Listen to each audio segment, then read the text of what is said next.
Hello, everyone. So, This is Brother Benson Media, and I'm joined this evening with Makobura. Makobura Barigani. good evening. I'm doing good. Yeah, I hope you're also doing good wherever you are. yes. And, yeah, we are pushing on. I can see good year is already at the comment section. That was Uh, so fast. what is he saying? What is he saying? It's just ameweka tu tano. Inamaanisha nini kakangu? What does it Good mean? year, turn of right. Are you saying two term, or what exactly do you mean No, by you even don't know because like Tano is just giving you high five. I think that is what he's doing. All right. Okay, thank you so much, Makubura, for taking your time to be here. We are streaming live on Kikao na Sauti and also Brother Benson Media. There's something that is coming on Kikao na Sauti. Actually, we will be interviewing young models, especially who are trying to make it in the modeling industry. Soon, we will bringing you those interviews and their interaction. I think it will be also okay. Also, let me take this opportunity to say hi to Goodyear. I hope you are doing fine.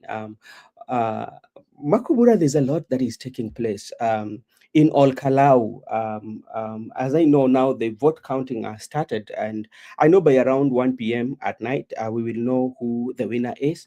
But there's so much that has taken place in all Kalau. We will talk about that and what does this one mean, especially going forward to the 2027. All that we saw, you cannot uh, ignore those incidences, ugly, whereby the hooded men armed on the camera. We cannot ignore those. Now, let's look something here. This evening, actually, Edwin Sifuna was replaced by Eddie Okech as the minority leader. And if you listen to Okiya Omutata said that there are quite a number of members of parliament, especially who are allied to ODM, were summoned at the State House immediately. When they came with that verdict. There was a meeting that was called at around seven something, members of parliament. He was reading from the group chat. And this was sent out by Oledamo Lenkina. They asked about the agenda of the meeting, but it was not disclosed. So the following day, that is today, Edwin Sifuna was replaced by Eddie Okech. But this was something that we know it was coming, Makobura. Maybe just to give you a brief history of especially what has always happened, especially on parliament, especially when interest of politicians converge. During the time when the Right Honorable Prime Minister, the Honorable Prime Minister Raila Amolo Odinga had working arrangement with President Uhuru Muigai Kenyatta. That was in the Jubilee. The same thing that is happening to Sifuna actually happened. Remember Murkomen, Susan Kihika, Kindiki, who is now the deputy president, actually went through what Edwin Sifuna is going through. So it is not something that is new. We knew it was coming. It was just about, we did not know when, but it was something that was coming. And that one did not deter, especially Kindiki becoming the interior CS and later became the deputy president. Now we see Murkomen and all that. People like Adan Duale, in the parliament, that purge that came, remember, it also happened with Moses Wetangula. I think he was replaced by Malala, or if I'm not wrong, I can go and check. But I can remember Moses Wetangula was the minority leader in the parliament. And maybe what happened is that their political interest did not meet with that of Raila Amolo Odinga. Then what happened was they parted ways, and that's what has happened to Sifuna. Maybe before we discuss what is happening in Ol Kalau, what would you say about what has just happened in the Senate? okay?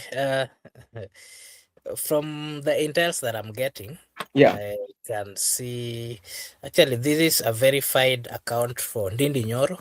I've yeah, seen him just post that congratulations, Sammy Douglas Kamau, on your decisive election as the MP of Olkalau. Congratulations to Senator Methu and Wanjiku Muhia for leading the team and candidate to victory. However, it is apparent to all Kenyans that the process was marred with unprecedented state sponsored violence that must be condemned as we head to the next year's general election. It is the sole responsibility of the government to protect citizens, and Mm, the pattern of lethargy and active condoning of violence was blatant. mhm, Our state institutions, especially the IEBC and all security organs, must strive to steer clear mm, of political alignments and serve all Kenyans fairly with dignity and decorum. mhm, Congrat- Congratulations to the great people of all Kalou. We wish Honorable Sami the best as he serves in the new capacity as a member of parliament. We are Africans and Africa is our business. That is the verified account of Ndindi Nyoro, who is, a member of parliament of Kiharu, one yeah. of the best performing members of parliament that we have in Kenya. So it could be they have intells that this. Actually, even James, so just to cut you short, James Orengo has also, just let me read, then you can weigh your thought. DCP Sami Douglas Waweru decisive win in Olkalau represent triumph for ordinary citizen. It is a clear signal that the ground has shifted and President Ruto should prepare for a single term for Mount Kenya. And this is, if it is true, Makobura, it is a very, very, very big blow to President William Ruto. Go ahead. I want to put it this way. Yeah. I can see Goodia is saying, is Ndidi Nyoro part of UDA? I wouldn't say he's part of UDA. Ndidi Nyoro is one of those members of parliament from Mount Kenya region who are still standing alone. They do not really want to associate so much with these political parties. But more of what we've seen is he has always tried to side with the people in the opposition. That is something that is well best known for himself. For himself, but I wanted to say that if it is true that the candidate of DCP has won this particular It is election, true. should it? Makobura, it is true because I'm seeing so many people are posting, but we are waiting for IBC. Yeah, that's what I mean. Yeah. Unless we get the verification from the IEBC, Mm. we will be able to fully talk with a lot of confidence on that. Yeah. But as things stand, I think it is a clear demonstration to the government that no matter how hard, no matter the bravery, no matter the difficult situations they try to create on the ground, Yeah. when the people are not happy, they will always be, and they will always show it. So it is upon the government. It is actually something that it's a replica. Now, remember, I did say this yesterday when we were doing an analysis of giving or saying what the possibilities might come to be. Yes. It is now clear from Yeah. what we are seeing that the UDA as a political party is going to find it tough in the Mount Kenya region. Mm-hmm. It is clear that the DCP party has gained grounds. It Mm-hmm. is clear that the DCP party is being accepted on the ground. And if you try look at how the citizens of Ol Kalou Yes. constituency Mm-hmm. guarded this particular election, Yeah. then it tells you we might see a replica of this when people will get on the streets, when people will get on after voting, they will ensure that they protect the votes. It would be tough to steal. Mm-hmm. That is why, therefore, I'm saying the president needs to think twice if really he wants to get the second term. There are so many decisions that he need to make. Mm-hmm. One, Mm-hmm. all these things of goonism that are actually embarrassing the state, the national government. Yeah. It is the first thing that the government has to find a way of dealing with, Mm-hmm. because you cannot tell me today we saw goons with PhD or goons professors. Let me call them professors who are goons masquerading and moving around with very big vehicles, Prados, VXLs, TXLs. What Mm-hmm. does that tell you? It And tells you that mm-hmm. Go ahead. these people, it tells you that there is a force behind it, and the force behind the Goonism Mm-hmm. is a very big force. For Mm-hmm. you to afford these particular vehicles that were moving around with Mm-hmm. gunmen, mhm, and with goons, it tells mhm, you that there's some big hand behind it. mhm. Whenever people see this kind of behavior, Yeah. like what you saw, there are so many circulating videos of what Mhm, happened. What mhm, comes into your mind or what comes to the display is the mhm. government has decided to come out and possibly fight or force the people with something True. that they do not want. Mhm, The people will get back, they will resist, they will act against that. And that is mhm. where now the president or the government side is going to lose. Yeah. So it is the best moment for them to withdraw the goonism, do away with the goonism. You cannot force a donkey to drink when it does not want to drink. Mhm. Okay, Makobura, as early in the morning, I was very keen and following actually what was taking place in All Kalau. One of the things that I noticed was the voting, the turnout. Actually, the turnout was very massive. Bearing in mind, if you look at the previous by-election that we've had, the turnout has never been so massive like what was seen today in Olkalau. That is something that we saw. Another thing that we saw the elderly people going out to vote, and that was a signal because, like, I would see some photos that were circulating of some of our elderly fathers and dads who were being uh, pushed in the wheelchair to go and vote. I also noticed that the majority of the people who were voting, the population of Gen Z was very minimal.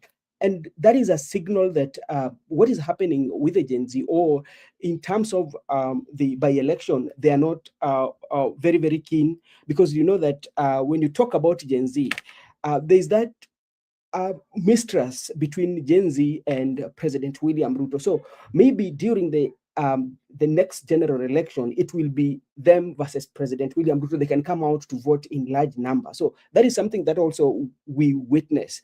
Another thing that also we witness, and and this is quite much embarrassing, especially in the country, whereby you can see white vehicles with hooded men caught on cameras, especially, armed, and all that kind of chaos that we were witnessing. And I saw the CS for Interior was having a press and he said that this should be investigated. And I hope when people are going for this election, CS receive intel, he gets raw intelligence. You cannot tell me that such like thing when somebody is organizing something like this, you cannot have the information, and it paints this picture of incompetency, especially in the CS who hold this office. Because if during his tenure, this is what is happening, Makobura, it it it it gives a very bad credit on him, and that is something that he need to look into. Yes, like you said, I think it should be a lesson. It should be a lesson to us as a people and as a citizen. And of course, we have a constitution Mm, here in Kenya. And how I wish the constitution would be followed to the latter, because what is happening is simply ignorance. mm, What is happening is simply short of muscles, yeah. who has the power and who does not have the power. Mm, I think the cabinet secretary in charge of interior, docket, together with the associates, the independent policing, I mean, with the police, the security yes. apparatus, what they need to do, Mm, let them focus on the security mm, apparatus and ensure that there is safety in the country. mm, Because, whenever there is these problems of insecurity, mm, the people will never have a settled mind. The people will always have a divergent kind of thinking. The people will always know that, especially from what we are seeing, all this insecurity are caused by probably the government, because we have a government, we have a police department, we have everything. You saw the other day when people are going for demonstration, they even have some funny machines that are even making noise that would make you leave the crowd. mhm. I don't know whether you saw those things that they are using. Why can Yeah. they use all those particular mechanism and all those apparatus they are having to Mhm, do away with the goons and all these people who are making it tough for others to live? mm, Yesterday, The day before yesterday, on was it on Tuesday? There was Thika Road was blocked. Mm-hmm. Reason being, there was a body that was found in a river that passes through Ruiru. Not so long ago, there was also another body that was found those sides of Juja. Yes. That was on Wednesday. The highway, Thika Super Highway, I mean Thika Super Highway was also closed. What does that tell you? Mm-hmm. The If you watch news today, you will see that probably there are people who have been abducted, there are people who are missing. Probably you've seen, I don't know, and look at, for example, what has been happening in Kisumu. Kisumu, I've been seeing a lot of news almost every day. People are Yeah. dying left, right, and center. The Mm-hmm. reason why all those things are happening is because of the insecurity that we are having in the Republic of Kenya. What needs to happen is there needs to be a serious conversation first, even Mm-hmm. before we get to the election. Mm-hmm. I'm telling you, when we get to election with this insecurity that we are having in this country, then we are going to lose so many people. Because during these times, this is the times that you find goons and people with bad negativity, bad thoughts, and Mm-hmm. even politicians or leaders who are having some ill motives. Mm-hmm. This is the time they're going to get the advantage. They are going to get the advantage because of the insecurity that is in the country. Yeah. This is the time that even the political class themselves, they need to be very worried, Mm-hmm. because these politicians, with the negativity that we are seeing, some of them would be sending goons to go attack Mm-hmm. fellow politicians. We Yeah. will be seeing a lot of death, so they need to first ensure that Mm. there is safety. Okay. When we have that safety Yeah. within the republic, then things Mm. can possibly work. But I know it is tough for them to do away with it, because they also know that they can only thrive and get an opportunity to exercise the bad things to do with rigging, in an environment that is confused, in an environment that is um, not easy to understand.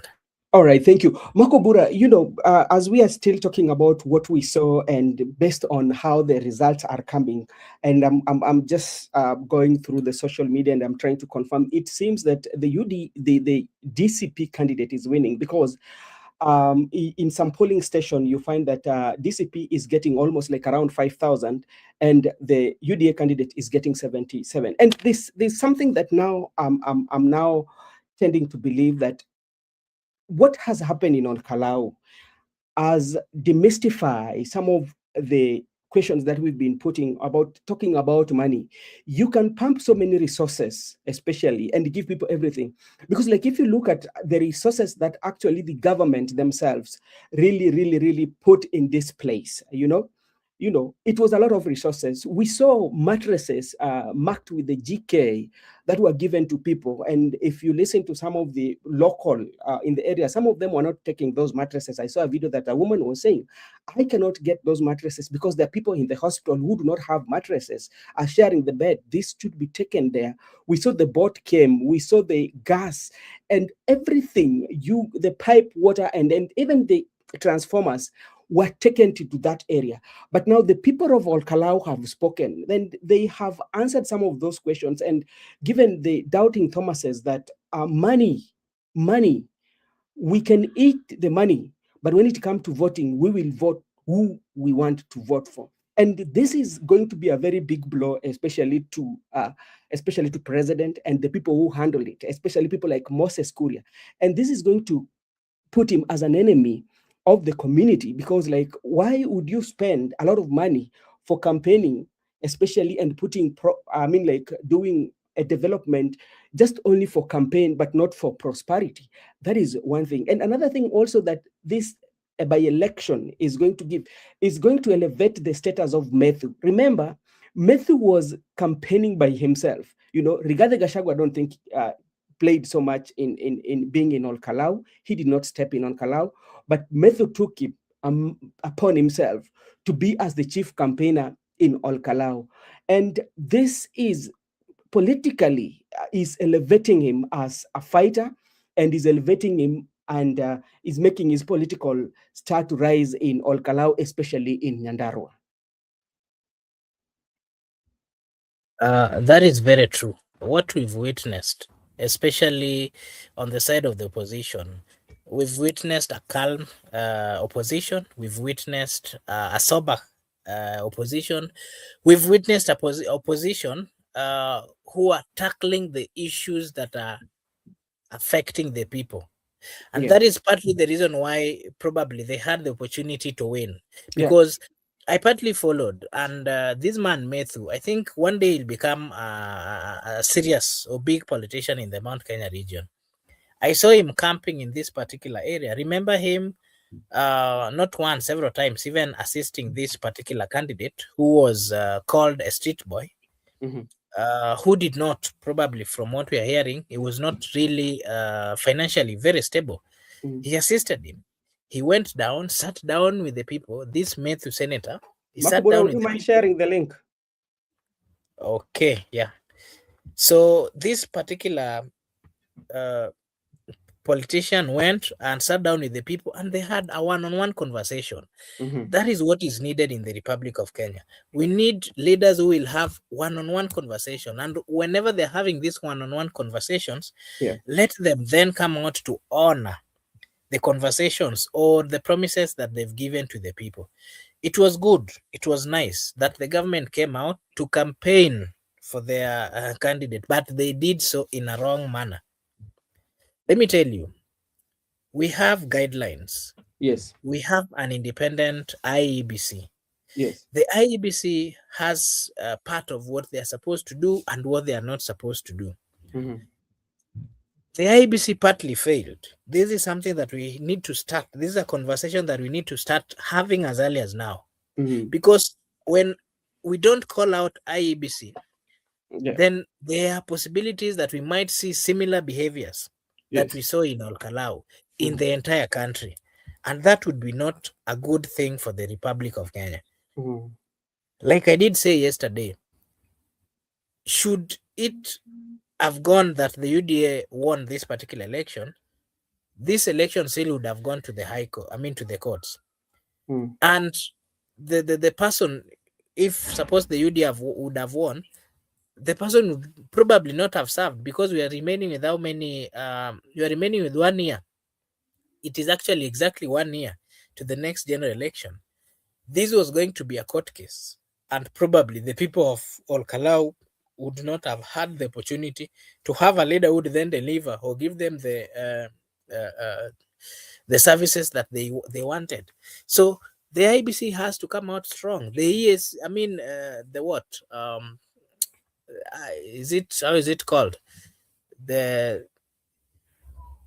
this organization that deals with bad behaviors from the leaders, Mm. the one that is led by Dr. Reverend this this Oginde. Reverend this Bishop Oginde, yes, they also need to come out and call bad leaders. They need to do their work. Mm. Because And, the bad comments that we've been seeing from the political class, some of them, if probably we had a functioning government or institutions like in is it NCCA or what, mm. they needed to have called out the bad things that we were seeing, the bad mouthy politicians who were making retroactive, I mean, comments which are not right. Mm-hmm. We've never seen them come out. The only thing we saw him coming out is coming to advise the IEBC. And the Mm. question we're asking is that even his role? The IEBC is independent. They have their role. Why can they come out and ensure that things are aligned properly according to the constitution that we have in the Republic of Kenya? Mm. And Makubura, there's also something that also I noticed that we cannot go without mentioning. The guarding, especially the presence of people from Olkalau, what they exercise today, especially by manning those gates and not to allow any strange vehicle to kind of like gain access to where the voting was being done.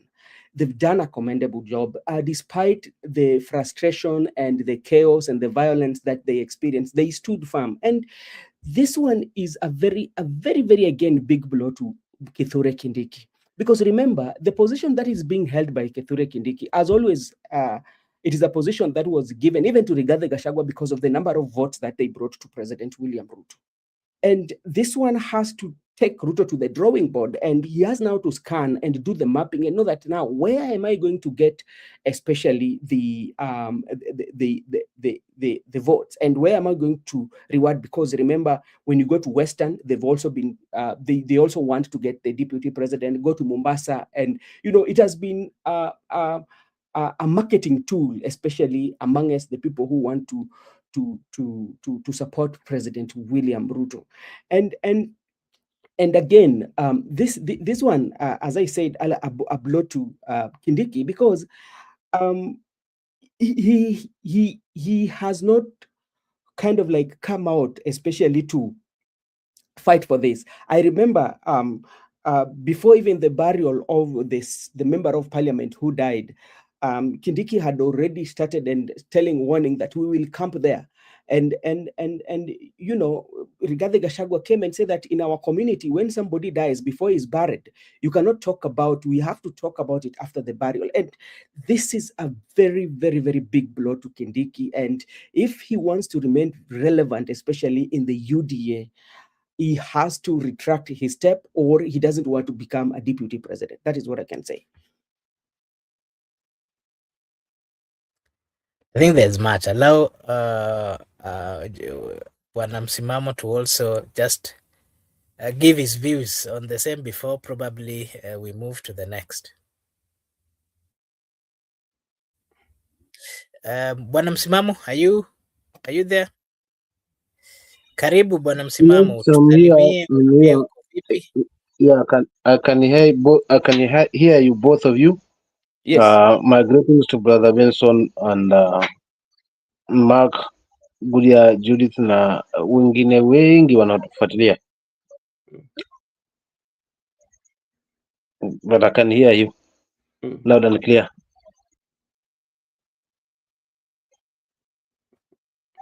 Okay. Kama mnanipata na nyinyi huko. Tunakupata vizuri. Labda swali la kwanza, swali ambalo sisi tuko nayo, kwa sababu tunajua kuna uchaguzi mdogo ambao kinaendelea bado, wanaendelea kuhesabu kura, lakini tunaona katika mtandao wa jamii wanasema kwamba yule kiongozi wa DCP ni mshindi kulingana na yale yanatokea. Labda wewe, ni jambo gani labda unaweza sema kuhusiana na jambo ya leo ambao tulikuwa tumeona wananchi wa Kalou walitoka asubuhi na mapema kwenda kupiga kura ama kuchagua kiongozi ambao wanampenda? Wewe uko na jambo gani? Unajua 60% ya waliojitokeza inaashiria mengi. Unajua watu wamefumuka mno, so kimkuthad inaonyesha ni 60% ya wenye wamejitokeza. So hili linaonyesha ni jinsi gani ambavyo haswa wananchi na ujumbe maalum haswa kwa serikali, despite kwamba wao wamefanya kila walivyokifanya, lakini kwa kweli bado ujumbe wa wananchi upo. Ndiposa tukifuatilia tunaona kwamba kuna yale yametokea haswa ambayo hayana tija, na kuna yale pia yalifanyika ambayo hayana tija, lakini kwa kweli mfufumuko ule ama wingi wa wenye wamejitokeza kupiga kura ni ujumbe maalum, si tu kwa watu wa mlima, but ile tu kwa watu wa Kenya wote, yani kwa taifa zima kwa ujumla. Na hii ni siasa ambayo ni ya ubabe kwa kweli ya Ole Kalou. Kwa maana hapa ni wafahali wawili wanapigana. Yani kuna mmoja anataka kuonyesha kwamba mlima wakati ulipo nitema, basi ulitema pamoja na mlima, lakini kuna yule mmoja anasema nilipokutema nilikutema wewe, lakini mlima bado ninao kiganjani. So kuna ule ubabe ambao na mvutano ambao upo haswa tukiangalia katika mkuthali wa uchaguzi, kwamba kuna mwingine ambaye anafikiria kwamba anahisi kwamba bado ana umaarufu wa kutosha haswa pande ule wa mlima, lakini kuna yule ambaye anasema nyumbani bwana ni nyumbani, madamu ulimtimua nawe uliyakinyaga, maana wakosea haswa wanamlima. So kwa kweli ni ujumbe mara tatu ambao kimtazamo wangu, ndugu yangu Beku na ndugu yangu Mark, kwamba kuna ile kwamba inaonyesha sasa kwamba pia wananchi pia nao wamechoka kwa kiasi fulani, kwamba sasa wanahitaji haswa kujitokeza haswa kufanya yale yaliyofanyika 2002 kama tunakumbuka, enzi zile za kuweza kumuondoa haswa kiongozi wa taifa wakati ule Mheshimiwa Moi na kutundikwa uongozi kwa Mheshimiwa Kibaki. So haina tofauti na hivyo. Kwa hiyo kwa ishara hizi inaonyesha dalili nzima kwamba tuendako 2027 basi Wakenya haswa tumeonyeshwa njia, unaona, kwa sababu tukitazama yale ambayo amejiri leo, mfano yale matokeo yaliyofanyika ni kwamba mwananchi sasa anaamua sasa kwamba lazima awe ngange yeye mwenyewe haswa kujitetea, kutengeneza ile ambalo haswa kwa kweli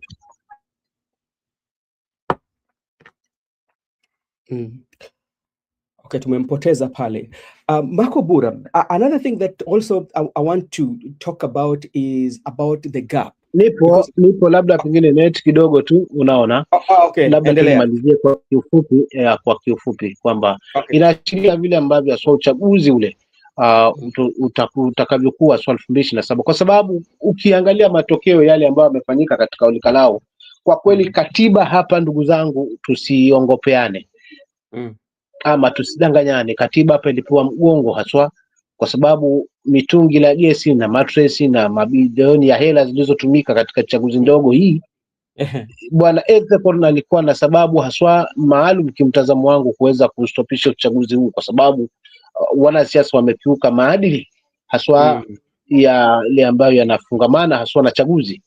Then ukilinganisha na matokeo ya leo, maaskari wale zaidi ya 900, yani tuseme 1000, wanakaribia 1000 waliomwagwa kule, yani inaashiria nini? Lakini pia haswa matokeo mazima yale ambayo tumeyashuhudia kiguni ponye baina ya polisi na wananchi, yani kwa kweli inatamausha kwamba kama taifa tunaelekea wapi haswa katika ule uhakiki wa uchaguzi atuendako. So unakuta kwa wananchi wameweza kufanya yao, kuona kwamba wanapekesheni mpaka mabagi yale ambayo ni ya askari kuprove ni nini haswa. So katika hiyo hali ni kumaanisha kwamba mwananchi sasa hivi atabidi sasa aliangalia haswa kwa jicho la ndani zaidi. Kwa hivyo hela na haya mambo mengine hayana tija kwa mwananchi, kile akishasema amesema. So that's why unakuta kwamba kila ilivyo DCP hapa inaelekewa haswa kuweza kushinda haswa. Kimtazamo wangu mimi ni ufunguzi tu, niko kwenu ndugu zangu haswa. Okay, asante sana Marco Bura. As my friend has just concluded, we are talking about margin, and I'm just looking at it right now. Right, somebody has just updated in the last 15 minutes or 5 minutes. They've counted 86 polling station out of 144. Sammy Douglas is almost 20,000 and some hundreds. Then Samuel Mutina is at 3,500. That is a difference of around 17,000 to around 16,000. It tells you now the margin. The margin is very big, and this made me thinking that especially like the UDA and Mount Kenya, and if this is reflecting what is on the ground, especially the people who are opposed to Rigathi Gachagua, especially for those who have been calling him tribal, especially the leaders from the area of Mount Kenya, should be a wakening up call for them, because these results significantly telling you something about what is going to happen in 2027. It tells you that the majority of members of parliament who might align themselves to President William Ruto, their chances of making it back to parliament might not be possible. That is our observation that I'm making. Yeah, allow me to just read this again. Yeah. In the former deputy's platform, that is on Gachagua, is actually streaming it live.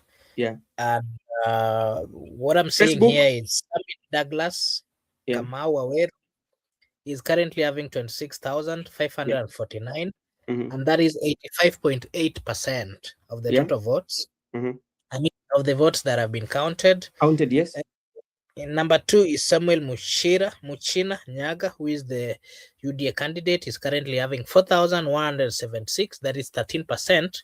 of the total votes that have already been counted so far, followed by Wilson Mwaniki Kigwa, who is of Jubilee Party, Yes. having 108 so far. That is 0.3%.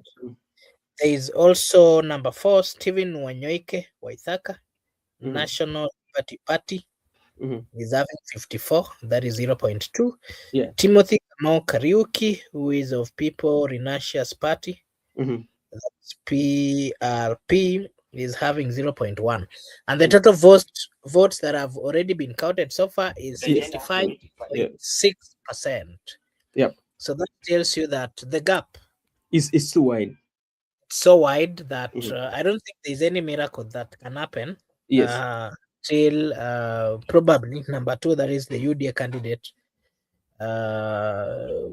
There's no way you can get there. This is already gone from what I've seen here.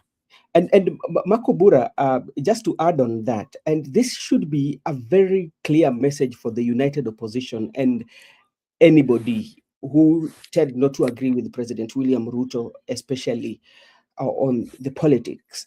One thing that they have to know, they just only have one thing to do, and make sure that they unite. If they unite, they can make President William Ruto one term. Because, like, if you look at the area of Mount Kenya and the kind of votes that they have, then that one is that. And also, that also is a very big lesson, especially to those who, the UDA, and the UDA members had already said that in Mount Kenya, Rigathi Gachagua has managed to wipe out the presence or the influence of UDA in that country. It tells you that the people of Mount Kenya do not have President William Ruto at heart. The only people who are supporting him are the people I might call the political surrogates, those who are doing their job. But as it stands today, based on the results that have come out from Kalou, it is done.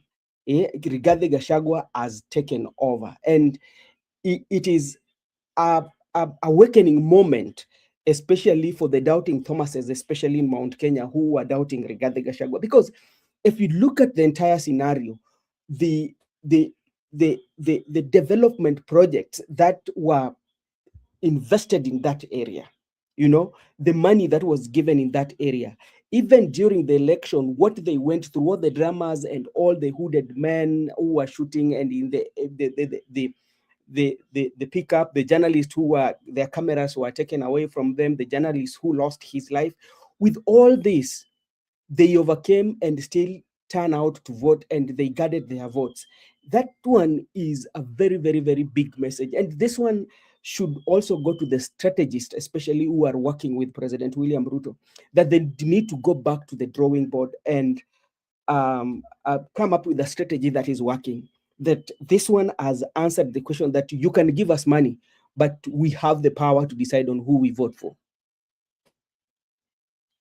Yeah, so I'm actually seeing there are so many comments that I'm seeing actually on social media. Yes. And let me just give my take on this, and then Msimamo will also come and give his take. Yeah. I think what we've witnessed in Kalou is a typical reflection, partly, of how serious some Kenyans are when you tell them about the government. Because let us do an analysis. I don't know whether you had the opportunity to possibly see what was happening. Yes. How the citizens took it on their hands to ensure that there was free, fair, and transparent election within that particular constituency. And I remember seeing even police officers who were trying to masquerade as peacekeepers were actually being arrested by the citizens themselves. I saw quite a number of them being subjected or being asked to clearly show what they were carrying, and they had to show their bags, just as a way of telling the people that we are not here to rig or to interfere. We are simply here to restore peace. But again, look at how peaceful partly it was before the so-called goons started masquerading around that particular area. Mm. I think Kenyans are peaceful people. The only people who have always made them to look like chaotic or people with bad intentions are people who have always been sent. The so-called goons or the so-called people having negativity. That is what I can say. It is not right that whenever Kenyans are going to have serious conversations, similar to what we were seeing in the in the by-election in all Kalou, either goons or people who are having ill motives are being sent.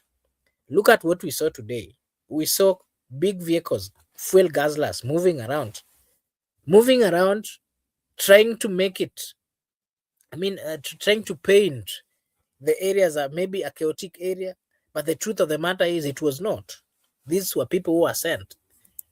Local goons cannot afford to move around with TX and the VX and the Prados that we were seeing. So it is upon the people, the senders of these particular goons, they need to get back to the drawing board, because it will get to a point where they will have to, their goons would be paying the price on their behalf, or probably they will be paying the price on behalf of their goons. It is not right, because an election is a right in the constitution, and for people to make that particular decision, they need to be given a chance, a peaceful environment for them to exercise their legal rights. When goons start moving around and then firing here and there, I think that was not right. And whoever is responsible for those particular goons and the vehicles that were being used to ferry people having bad motives, they should be arrested. Msimamo, I'll give you a chance. We pia utuambie, what is your take? Unaonaje bwana Msimamo kwa haya mambo? Kaka, it's a welcome call, na I don't think whether watarudi wawe na strategy nyingine. Hii ndio walitumia wa kule chaguzi ndogo zilizoisha wakafaulu, but this time around Wakenya wenyewe ndio wameamua, si kushurutishwa. Ukiona mpaka wale askari ambao walikuwa wamevaa mask wanalazimishwa kuondoa hizo mask wajulikane, basi imefikia kweli hatua kwamba paka kwa kweli ukishambana kwenye rumu na awe hana kwa kutokea, basi wewe wenye mmemfungia kwenye rumu jiandae kwa kucha, meno na kadhalika. Kwa hiyo wananchi sasa hivi, hii inaonyesha kwamba wananchi wamechoka, kwa sababu jukumu hili la kikatiba lazima lifanywe, haswa katika hali na misingi yake iliyowekwa. Hivi kuonekana kwamba uchaguzi ni vurugu ama ni fujo, ndio maana haswa kunakuwa na maaskari wengi kama vile natamausha. Hili ni jambo la kikatiba, ni jambo la sera, watu washindane kisera, na ikubali kushindwa ashindwe, na anayeshinda ashinde katika hali ambayo itakuwa na usawa, ili uchaguzi uoneshe haswa ule usahihi wake, kwamba unaweza kuwa wa huru na haki, na pia vile vile haswa wa kuhesabika. So kwa kweli hii inaonyesha pakubwa mazima, naungana na nyie wenzangu kwamba hii inaonyesha pakubwa kwamba United Opposition kama wataweza kushikana vizuri na kuamua haswa kwamba watasimamisha mgombezi mmoja na wakubaliane na katika hilo, basi ushindi ni wao, kwa sababu wananchi wana fungu lao. Nikitoka tu ile Kalou, nikirudi tu mfano juzi Kwale ilivyokuwa, viongozi wale haswa kama I'll send that clip for you, ujionee maamuzi ya wananchi yalivyo na viongozi walipo, because wale ambao wanafungamana sasa hivi haswa na sera ya serikali, wengi wao si wananchi. Huo ndio kweli. Wengi wao ni wale viongozi ambao wanayaona yale mazuri kutoka kwa serikali, lakini ukija katika uhalisia haswa ground, hata mtoto mdogo haswa anaelewa fika kwamba mambo ni magumu, kwa sababu wengi wao wamebaki manyumbani wakiwa wazazi wanang'ang'ana huku na huku kutafuta shilingi ama kukimbizana na hela ya school fees na kadhalika. Mambo yamekuwa ni magumu, biashara, pesa haizunguki kule kwamba inamwezesha mwananchi kuwa na fungu lake mfukoni. Kile kinaingia kwa mfuko ndicho kile ambacho kinasubiriwa haswa kwenye mdomo wa mamba. So kwa kweli kwa huu uchaguzi huu umeashiria vitu vingi na umerekebisha mapungufu mengi ambayo haswa tumeyashuhudia haswa katika chaguzi ndogo zile, lakini vile vile pia umetupa tahadhari na kutuonyesha kwamba lolote lile mwananchi ndio mwenye kusema, kwa sababu hiyo ukiona mwananchi anasema mzee, askari, sisi hatuna mambo mengi, tunataka kujua tu kwenye bagi lako umebeba nini, basi ujue kwamba wamefika mahali kwamba askari pia wajiandae. Lakini vile vile kibaya zaidi kwa wale ambao wanatumika kama gunzi haswa, kwamba je, hatima yao iko wapi pindi mwananchi ataweza kugeuka? So hii inawapa kizungumkuti na pia ni onyo kwa wale ambao wanatumika kama gunzi haswa kwa njia moja ama nyingine. Unaona kwamba mwisho wa siku wao ndio watakuja kuwa kitoweo badala ya wale ambao wameweza kuwatuma kwa tonge la mkononi. Kwa hiyo huu uchaguzi umeleta picha nzima, yani umeleta haswa mwamko mpya haswa wa chaguzi zetu haswa tendako 2027, endapo viongozi wa United Opposition na wale wanaolinda mwananchi wataweza kuamini na hili neno one term, wakimaanisha na wakiwa serious kwa kweli haswa, uwezekano wa kumpeleka kiongozi wa UDA nyumbani upo, kwa sababu hii yale limemwagwa hapa si mchezo jamani, lakini yale mazuri yameletwa Kalou si mchezo jamani, unaona. So na kama mwananchi ameona yote haya hayafai, basi kinachofaa ni kuchagua kiongozi wanayempenda kwa kweli haswa. Ni jambo ambalo kwa kweli haswa ni si la kubezi. Lakini mwisho nikimalizia hivi, je, hatima ya Ethekon haswa ambaye ndio kiongozi wa ABC hatima yake iko wapi? Kwa sababu zipo sababu za kuweza kuonyesha makali yake haswa kwa kuiandaa kesho yake ambayo ndio utakuwa ni uchaguzi wake wa kwanza, uchaguzi mkuu katika ile taifa, na uhakiki haswa na usawa wa huo uchaguzi, kwa sababu yale yamefanyika na yale ambayo yamefanyika leo kwa kweli sijui kama ataficha uso wake wapi haswa, ataendelea haswa kuziba ufa kisha mwisho wa siku ajenge ukuta. Mimi nitaachia hapo kwa sababu najua mna mengi ndugu zangu pia kuzungumza. Mimi nitaachia hapo tu kwanza, kisha baadaye nitamalizia kama nitakuwa na mbavu. Asante. Okay, asante sana. Marco Bura, you know, I was just going back and looking at the same time. Remember a time like this, not even the exact, but when Kiambaa Member of Parliament, it was happening, and this one came at a time when the Jubilee, especially the Jubilee and Jubilee, the faction of President William Ruto and the factions of ex-President Uhuru Muigai Kenyatta were not seeing eye to eye. And Kiambaa, when people were going for by-election, the UD had a candidate, Wanjiku, I think so. He's called Wanjiku. And, you know, the Jubilee side of Uhuru Muigai Kenyatta had the resources and they did very well in order to fund their campaign. But the people of Kiambaa had already made their mind and they voted Wanjiku. And he won very early in the morning against the candidate that was very loved in that area, you know.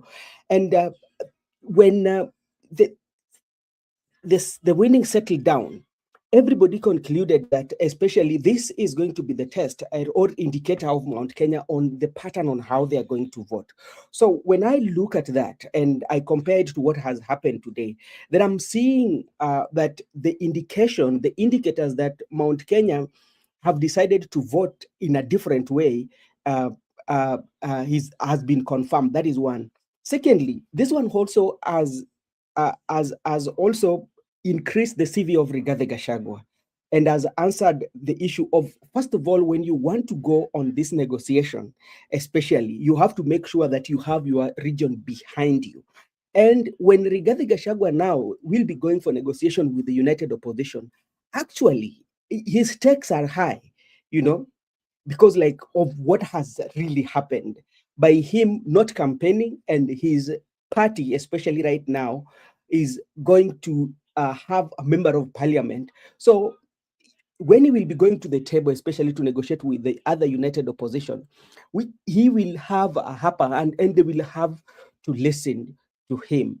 Again, on Rigathi Gachagua, there are so many leaders, especially who are not sharing the same political ideology with Rigathi Gachagua, who keeps on attacking him on social media to be tribal, and some even call him Gacheta and all that. This is something that they need now to start thinking about Rigathi Gachagua differently. Yeah, due to what has happened, it shows that Rigathi Gachagua going forward is having a say, especially on our national politics, and everyone, including President William Ruto, would want to have him on his side for him to succeed in the next general election.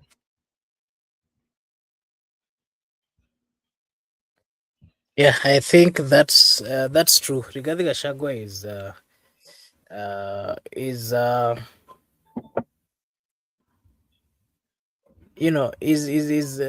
we've seen him several times. We've seen him coming out. We've seen him being dismissed. We've seen him giving his views. We've seen a lot. We've seen him being, of course, accused of certain terms. But well, from what I know and what I understand, I think Kenyan the politics of the Republic of Kenya, it is still, I would say it's a tribal politics, because if I give you example of the leaders that we have, probably those who have ever contested or those who have ever come to the limelight in the national politics, they've always gotten the backup from their local, or the local supporters, or the local tribe. Let me put it so. That is a clear indication that, well, as much as we still talk about democracy, and that we still try to see leaders moving around appealing for other tribes to support them, what we've always witnessed is you first have to consolidate your background, backyard, that is your tribe, and then you move forward to represent, or to ask for the national assistance. That is what we've always witnessed.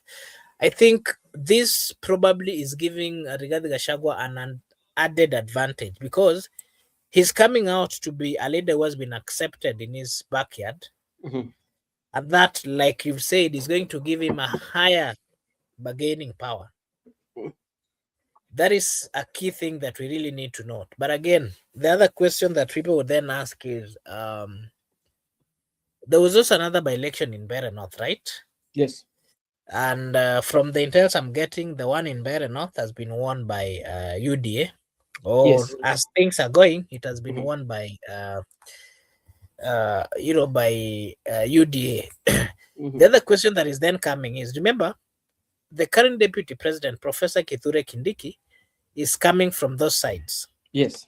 So we are seeing a division between the mountain, where a section of mountain, there is the mountain, there's the eastern part.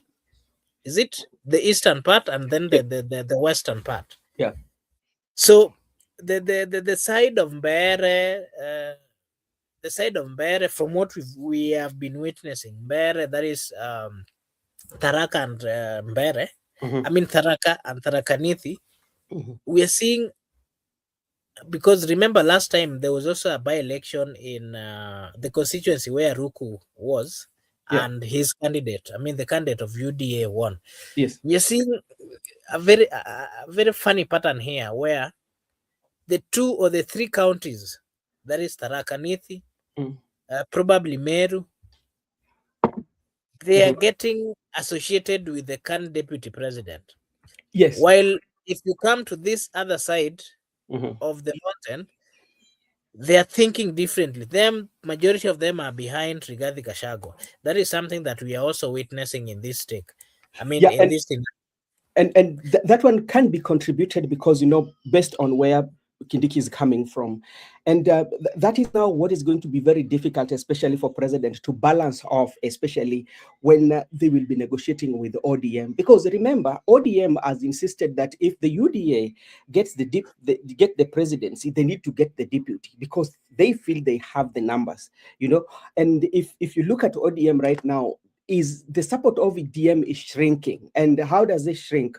There are areas where ODM had a control over that they are losing. For instance, we are talking about Kisii. Now we are in Nyanza. You'll find that the majority of population or the voters from Kisii are now not supporting ODM. It means that they've lost. ODM has lost that a big number. Come to areas like where ODM used to get a lot of vote in semi-arid areas. Remember, those areas, they are losing those popularity. We saw the other day in Kwale what happened in Kwale, and where members they walked out on that meeting and they said they will go to Lunga and all the sub counties and there and chat a way forward. So it tells you that ODM, as things go by, or as the days go by, ODM is going to be very, very, very much popular in Luo Nation. It's going to lose that outlook, national outlook that ODM had. And that one also, now that one brings in the UDA. It means that there are some areas, especially in ODM strong zone, that UDA will gain or will get members of parliament and the united opposition. So they will square it in that. This is going to be very, very very, very tough, especially for those who are strategists, especially who will be working for the UDA and ODM. But as things stands, in the next even 3 months, ODM, I think their control basis is going to be in Luo Nyanza. Even in Luo Nyanza, I don't think like they might win majority of seats. And in the history that is coming in the next general election, this is the history where history is going to be made in terms of politics concerning the ODM. They are 20 years in the political field or as the strongest political party. This is the election that ODM is not going to have a presidential candidate. And this is the election that ODM are going to get the fewer members of parliament ever since it was started. So that is my take. Maybe Msimamo, if we have something.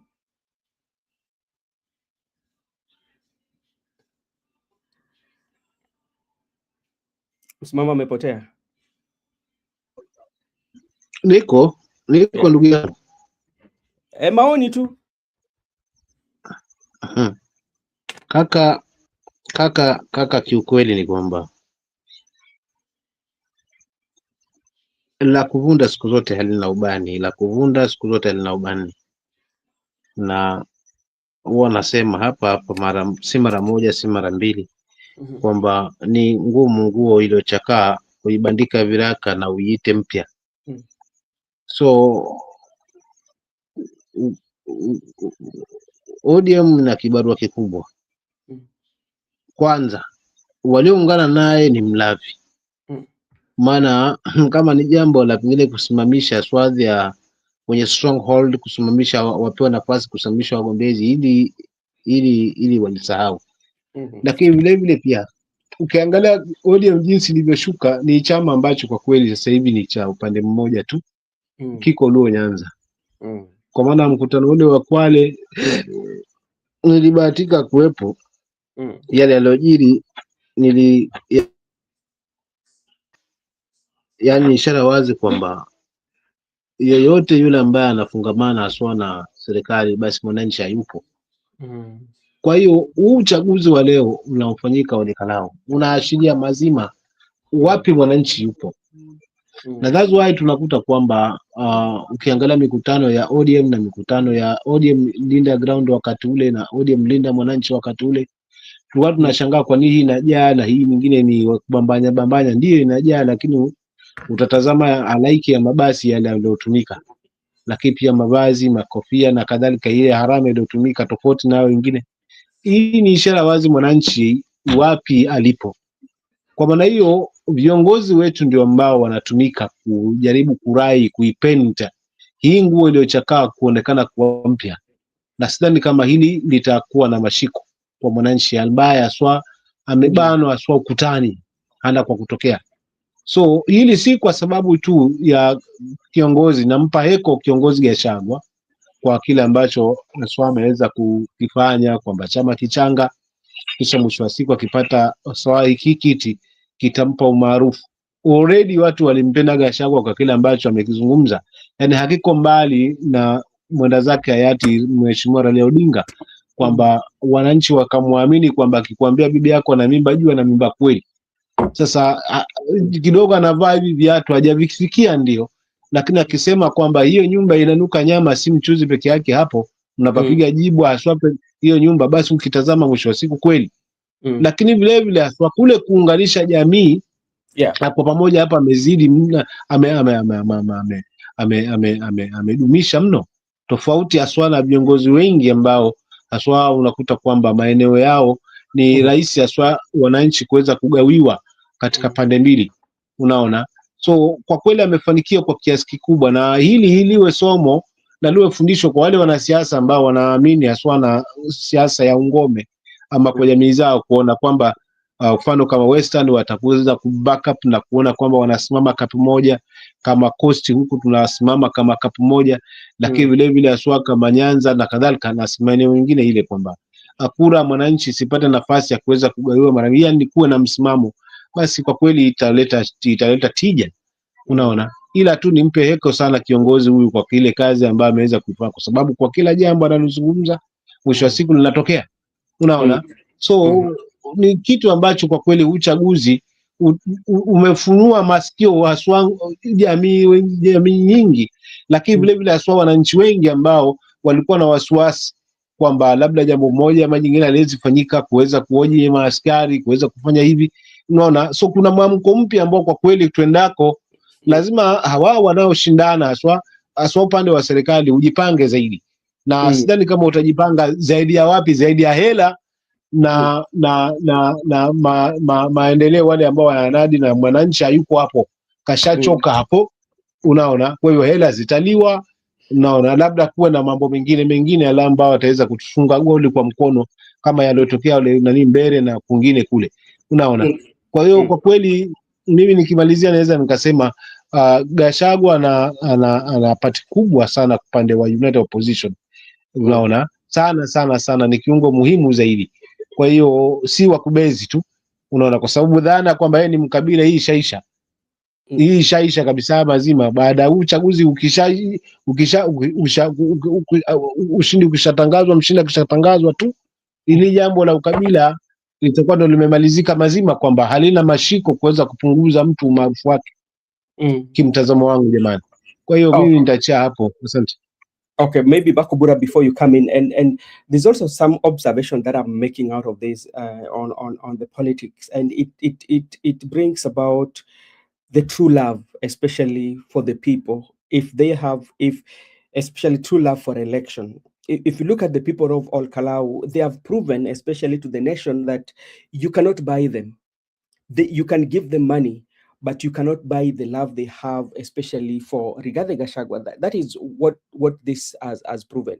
And earlier you spoke about the Mount Kenya East and West. And if you remember very well, when Ruku actually said that with us, especially the people from Mount Kenya East, we don't care about the election. Allow me to just play that. I actually have it here. And he said that we are not Kikuyus. Let me just play it. I think I had it. Okay, go ahead.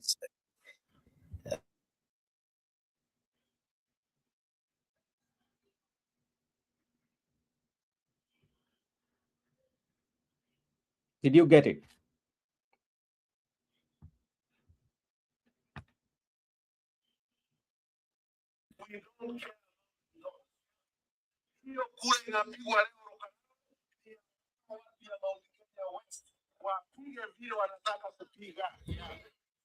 Because of Maurokarau, we will not interfere with our decision. Kama Mount Kenya East kusupport William Ruto 2027, kuhakikisha kwamba kura zetu zote kutoka Ntonyei kufika Sagana kwenda Isiolo kwenda Masinga yote itakuwa kwa kikapu moja ya Mheshimiwa William Ruto na Profesa Kithure Kindiki kama Mount Kenya East. Yes, that is CS Ruko, and Yeah, and those are his comments. those are his comments. And even Alice Wahome came back and criticized her for those. And this was a very good indicator that maybe they have sensed that it is not working. And this is a big issue that now even will even cost the UDA party. Because remember, what is going to happen after this? Because if all the resources that were brought in those areas, especially think about the water pipes that were being constructed, think about the boats that were brought for fishing. Think about the transformers and all that, the rural electrification that happened. Um, how are they going now to handle this? Because the main intention was to um, give them this in an exchange of votes, because this is based on the time that they happened, the timeline that all this happened. Now, what is going to happen? Are you going to withdraw all those, especially the transformers, and the way they did to Bear North, where they're saying that some of the transformers were going for maintenance and services? Always we've seen when a transformer, the transformer is planted, and is installed in those areas. Transformers, they usually take years for them to go for those services. And if the service has to be done, you don't need to carry them to the KPLC location. Yeah, they usually do the repairs on the site. So what is going to happen with those transformers that were given to this community? Are they going to take them back, or what are they going to do? And if they do that, again, that one will create another mistrust between, especially, the community of Mount Kenya and with the UDA and the president. And they will say that you only give us development if we have a by-election. And remember, during this by-election, based on what the people saw, especially what was happening on Kalou, majority of the people, especially the voters, went on the internet. Some of them were wishing that their current members of parliament should die so that they can experience such development. So that is now what we are dealing with. The damage. How are you? The damage that has happened, to an extent whereby if that damage, if they withdraw, especially some of the physical and investment that they've put in place, then that is going to be damage control that they cannot fix, especially in that region. Yes, that is true. And it should be a good lesson for the government also, that the work that they do matters to the people. When you're in power, whatever you do really matters to the people. Do it as you had promised. Do not come at the last minute. Mm. Because what we've seen in Olkalau, to me, is like I think the people have demonstrated a good thing, that no matter the bribe, you elect somebody not based on the bribes that you've been given, but you elect them based on what you believe or you think about them. The government spent billions of money in Olkalau, but what has stand out is, look at even the percentage that that the UDA government is getting. I mean, the UDA candidate is getting. Look at the difficulties. Look at how many times people are tear gassed, walikimbizwa. Look at the many times that people are hired to do negative things in that particular area. I think that was a good sign to me. Mm-hmm. And how I wish that the Republic of Kenya would look into voting patterns. Yeah. I'm not simply saying that they should vote for Rigathi Gachagua, or I'm not saying that they are not supposed to vote for UD, but I'm simply saying that let us do this critical analysis. Let us not elect somebody because they bribed us, because they have enticed us with goodies. Let us look at the bigger future. Mm-hmm. And I think that is what really needs to be the top priority for the citizens. Okay, and before Msimamo comes in, when now you are looking at this election. Yesterday, when we were having a conversation with you here, I told you that this election is not about the personality. Yeah, this election that we were going into the Ol Kalou, it was about popularity. And it was a context between President William Ruto and Rigathi Gachagua, because Rigathi Gachagua wanted to confirm to President that I own this region. And President William Ruto wanted also to confirm to Rigathi Gachagua that I still have popularity in this region. And that's why all this bigger development, or all the investment in terms of resources that were put in this place through Moses Kuria, through other government officials, and all this that you are seeing going through, was to bring especially the people of Ol Kalou closer to the president, and tell them that you are closer to the power. This is your government, and that's why this one is happening. So if this is your government, we are giving you this. You saw how Oscar Sudi went there and especially talked to the people. At some point, he was seated down carrying a small baby, and you'd see him splashing out cash to two gentlemen there, and this was just to confirm to them that, okay, this is your government. But today the outcome has proven them wrong, that we are done, especially with UDA and with President William Ruto, based on the results, especially from Ol Kalou. Msimamo, uko na jambo la kusema? Yeah, kaka, mimi labda nimalizie tu kwa kusema hivi. Imefika hatua kweli ya ule msemo ulikuwa nikiuzungumza wa kula kwa bosi la fukura kwa maskini basi utatimilika. Kwa hiyo huo ndo mfumo uliopo. Kwa hiyo kazi iko kwa serikali. Wataendeleza la sera ama wataendeleza maendeleo ya muda, maendeleo ambayo kwa kweli ukiyatazama yamekuja kwa nia na lengo fulani. Mfano Ol Kalou, hizi mattresses na gesi na kadhalika, na yote yale ambayo yamefanyika ni because ya huu uchaguzi kujaribu kumrai mwananchi. Lakini je, kama huo ndio utakuwa ndio mfumo wa kuisaka kura kwa mwananchi, swali langu ni je, ndugu yangu haswa Ben na wengine, ndivyo muongozo wa katiba yetu? Na kama si muongozo wa katiba yetu, nani anafaa kuwa mstari wa mbele fulani hivi? Je, ni kiongozi wa taifa au ni kiongozi wa IBC?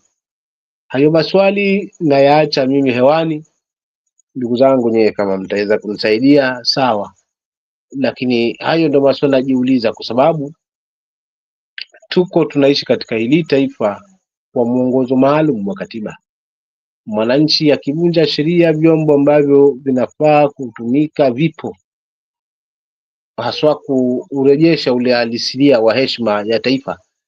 Je, ikiwa haswa ndiyo serikali imevunja haswa sheria, nani wa kukimbiliwa? Hayo maswali pia, hilo swali pia naliongeza hapo, kwa sababu huu uchaguzi umedhihirisha vitu vingi ambavyo haswa vilikuwa vinafanyika haswa kinyume na katiba yetu. Tume ikiwa inashangilia na kufagilia hili, wala halijizungumzii hili kabisa.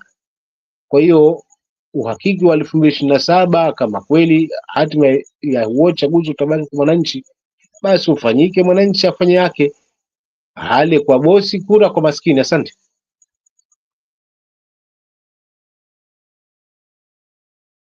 Maybe another observation that also might have contributed, especially for the people of Ol Kalou, to vote DCP.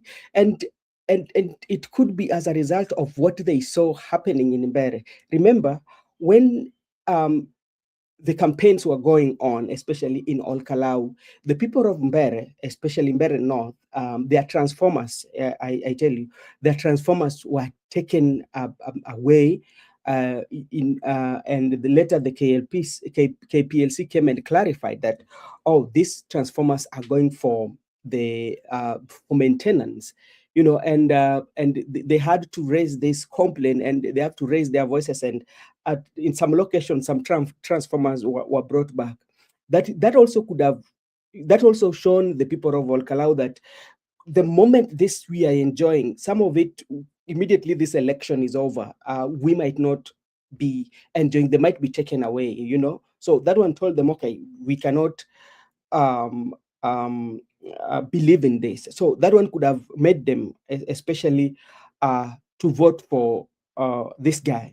So other mistakes that happened was because of Moses Kuria. Remember, politics is about emotions, and if it reaches a point whereby as you're campaigning and you're calling one of the somebody who want to become a leader who is the son of that particular area, you call them chokora, you saw what happened. That statement made people to come out, the poor people especially of that village, and they started to contribute 10 shillings. That one alone made a significant step towards this guy winning, because remember, it's like saying that you are poor because, like, we know the environment where the street children are operating from. You saw all this the environment, they are separately operating in a filthy, especially in a filthy environment.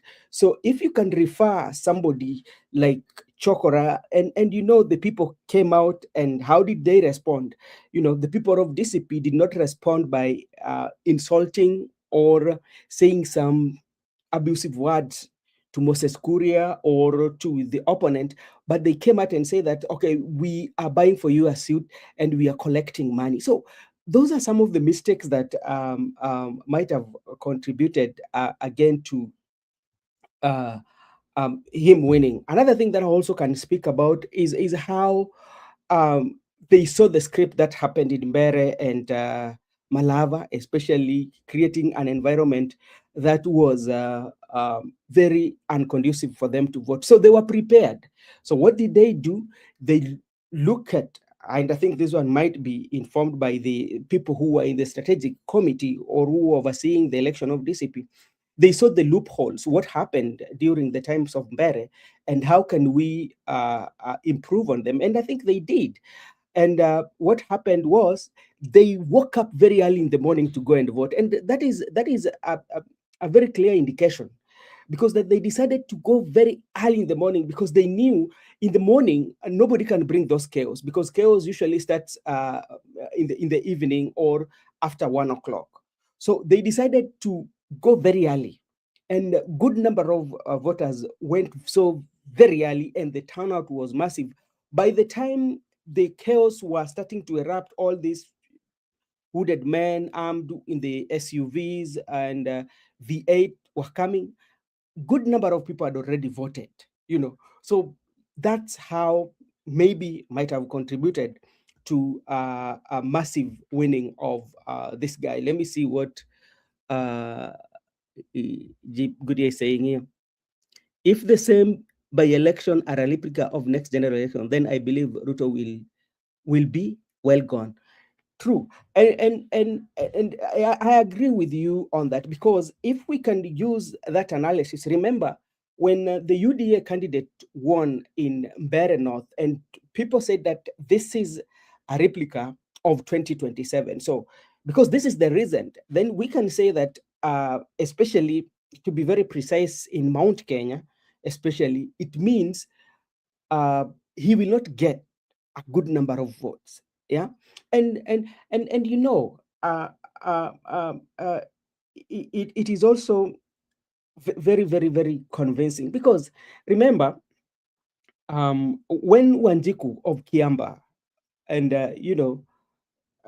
was running with the UDA ticket, and there was Jubilee, and Jubilee was at the party of Uhuru Muigai Kenyatta, and Uhuru Kenyatta was the son, and he was defeated. Then after election, Uhuru tried to persuade people to vote for Raila, and they'd already made their decision, that we are not voting for where you are. You told us yako kumi, Ruto pia yake kumi. And remember how Rigathi Gachagua now went especially to attack President Uhuru Muigai Kenyatta. He went to attack Raila. He attacked everyone. And he was very lethal in his attack, political attack, especially on the personality of Uhuru Kenyatta and the late Raila Amolo Odinga. And people heed to his call. And during the voting, actually, it was massive. And we're seeing that is happening now. So it means that we are now seeing, or we are now predicting, that Mount Kenya generally will vote for a candidate that is going to be supported by Rigathi Gachagua. And what does that one mean, especially for President William Ruto? So President William Ruto and the UDA should start mapping out and saying that Mount Kenya is not a place to spend so much resources on. Let me spend resources on places like Nyanza. Let me go to Western. Let me go to other areas. And also Western is coming. In case Sifuna might be in the running mate position or will be the president if elected, if the United Opposition decide to go that way, then that one also will complicate, especially the Western Kenya numbers. And that one will leave Ruto with no choice but to be defeated, especially.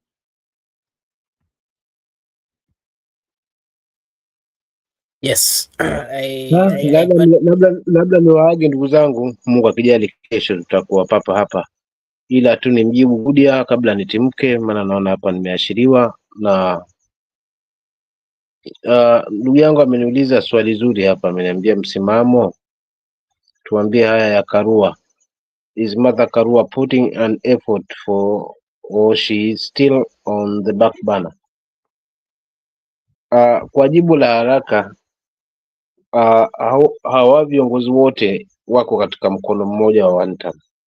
Kwa hiyo nadhani watashirikiana, ndio naweza lijibu katika hivyo. Kwa hivyo tumemwona Matiang'i akiwa hivi na msimamo, tumeona Gachagua, tumeona, lakini mwisho wa siku tuamini fika kwamba wote watakuwa wanaongozwa na mkono mmoja. Hivyo si ushangae urefu wa vidole, japo vingine virefu vingine vifupi, mwisho wa siku vyote vina kazi moja, maana kimoja kikiuma basi unakuwa mkono mzima hauna kazi. Kwa hiyo kwa jibu la haraka haraka ni kwamba bado yuko katika mkono wa one term. Kwa hivyo namaanisha kwamba yupo ndani.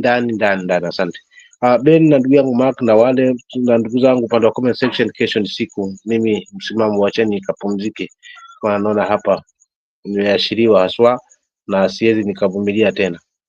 Bude.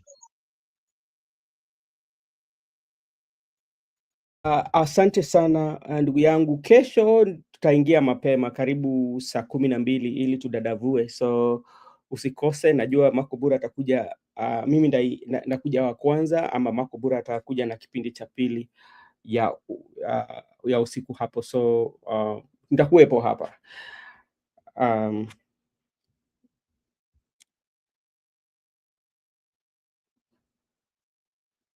Okay, Makobura. Okay, yeah. So I agree with part of what you said, and it is true that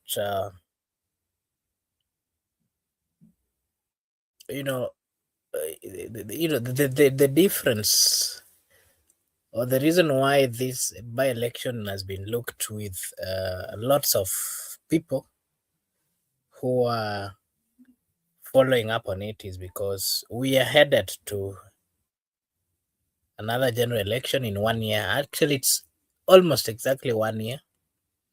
And the election that we are headed, it's an election which is very unique and very special to the president, because he's trying to regain, or he's trying to find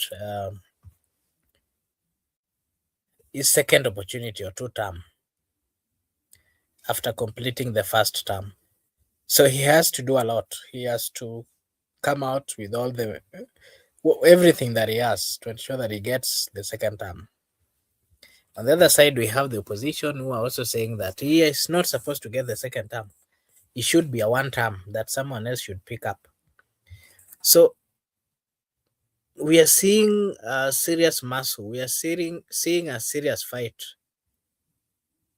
The reason why you saw the government UDA coming out to give all the goodies is because they know what it means. They know the implication of this particular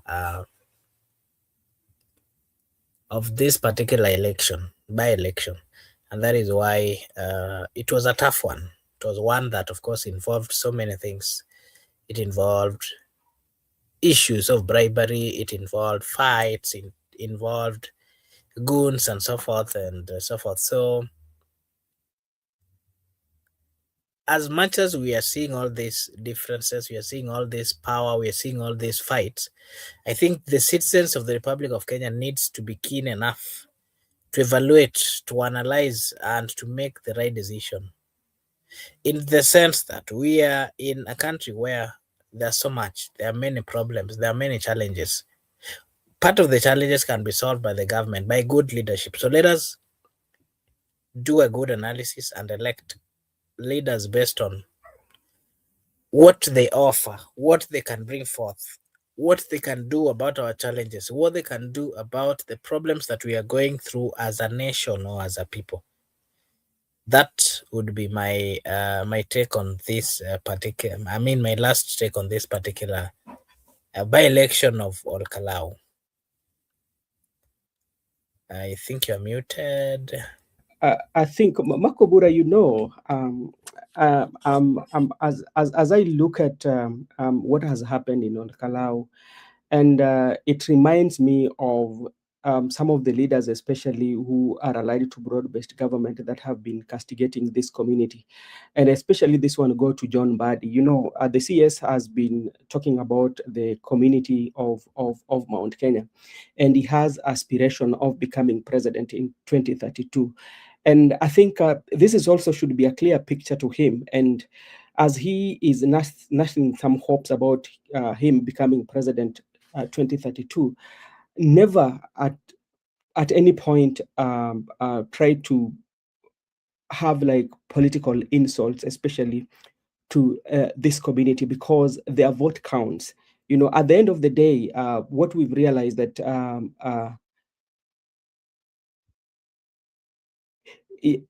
yes. Okay, I'm coming to answer that after finishing this about Mbadi. So this is a lesson to him, and know that every vote counts.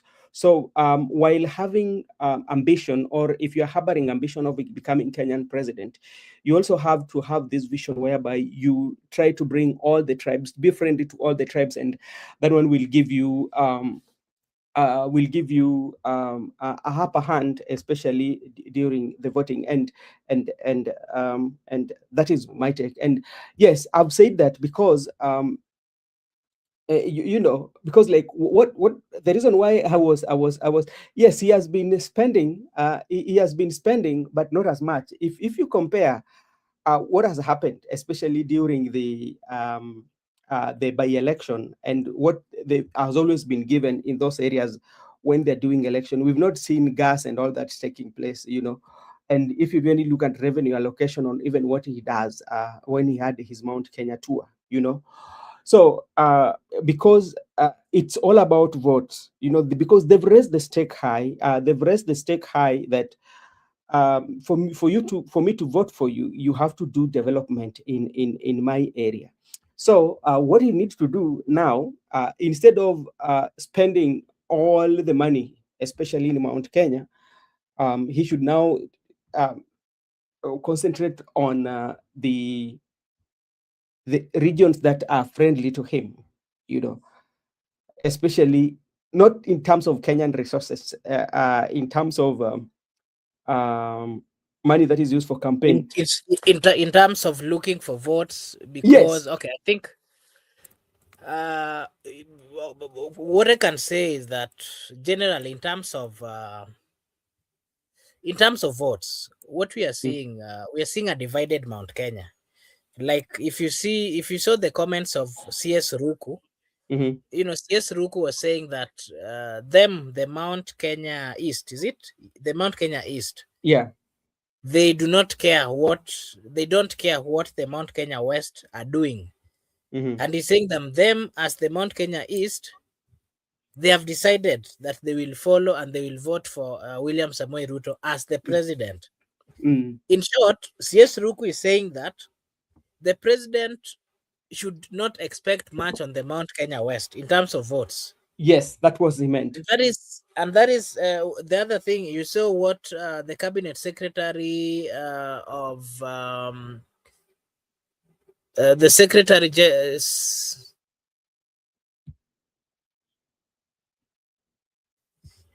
you saw what the secretary, I mean the cabinet secretary of lands.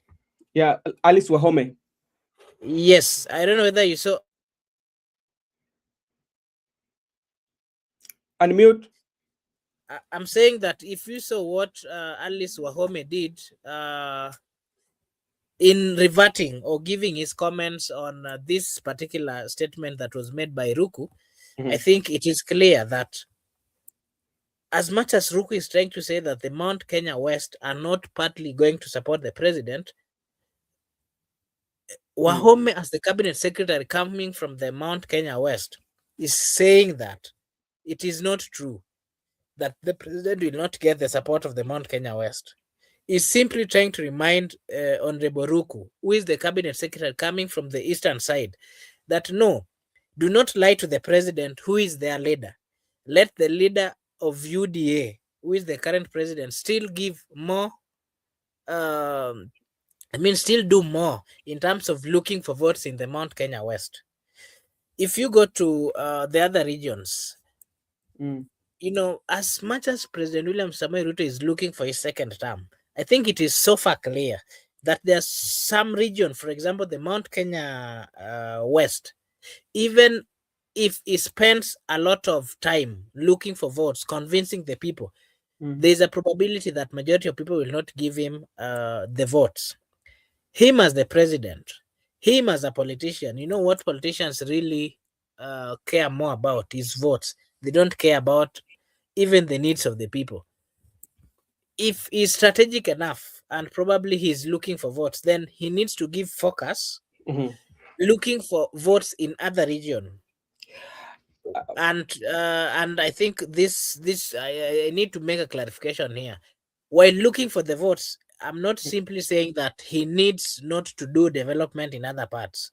We are simply talking about the votes. As he is seeking for re-election, the Mount Kenya West have made their mind based on the turnout that we saw and the election that we saw, that majority of them do not associate and partly might not give him the votes. Therefore, okay, there is this vote region that partly was left with Raila, and Raila is no more. So this region partly there is some few confusion, and that is why you are seeing the likes of John Badi coming out to say that he does not care. We've heard him saying several times that certain regions are not even supposed to give demands. That we've heard Mbadi saying very well that him together with his team, they will ensure that the support base of Raila Amolo Odinga supports the president. Something that is not viable, something that cannot be verified, something that cannot, of course, be confirmed at the same time. So politics is more of what I can call there's a lot of probability in it. Okay, and There are some areas that it is not easy. It is tough for him. I think that is what I wanted to add on. Okay, and as we go ahead, and looking at what has happened in Kalou, and especially and what happened in Mbeere North, we would say from Mbeere North, maybe the presence of Kindiki could have played a part, because they could say that this is the son from our region. And remember, one of the issues that were being talked about, or one of the things that Rigathi has always raised about dividing both the mountain and Mount West and East. And this one started long before, And that's why Kindiki was given that position. But you look at Kindiki, ever since Kindiki was given the deputy president position, it it has not been very catchy and very influential. It has been a low key, a low key moment for him, and he doesn't get that high rating, as the son of the mountain, because the reason why Kindiki was given that seat after the impeachment of Rigathi Gachagua, one, it was because Rigathi Gachagua was coming from Mount Kenya. Two, it was seen that, okay, since Rigathi Gachagua was coming from the east, now we need, and coming from the west, now we need to move it for the east so that President William Ruto can maintain that block. So, and the third one, it was to tell Mount Kenya, the only problem we do not have a problem with you people of Mount Kenya, but the person that I have a problem with is Rigathi Gachagua. So that's why we are replacing your son. Because like if it was that this position was supposed to be given, there are so many qualified Kenyans who are coming from other regions that could have been given that position. Remember, at that time when Kindiki was being given the position, the broad-based government, or there was a working relation between the ODM and the UDA. And ODM contributed a lot, especially on the impeachment of Rigathi Gachagua, because in the parliament, the people of UDA could not raise the number that is required, especially to impeach a deputy president or to impeach somebody in parliament. So that is what is happening. So this is how the Mount Kenya East also will stick with the president. It will only stick with the president if the president maintains the Kindiki in the ballot.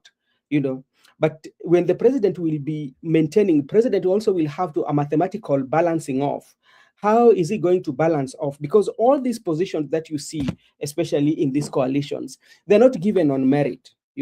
This these positions are given on what you are bringing on the table. You mortgage your people, or you mortgage your ground, or your region, and what are you bringing? So the higher the number of votes you are bringing, the high profile position you are going to get. So that is what is happening. So going forward, if president feel that Kindiki has what it takes, especially to consolidate the vote in that region, then president will maintain him.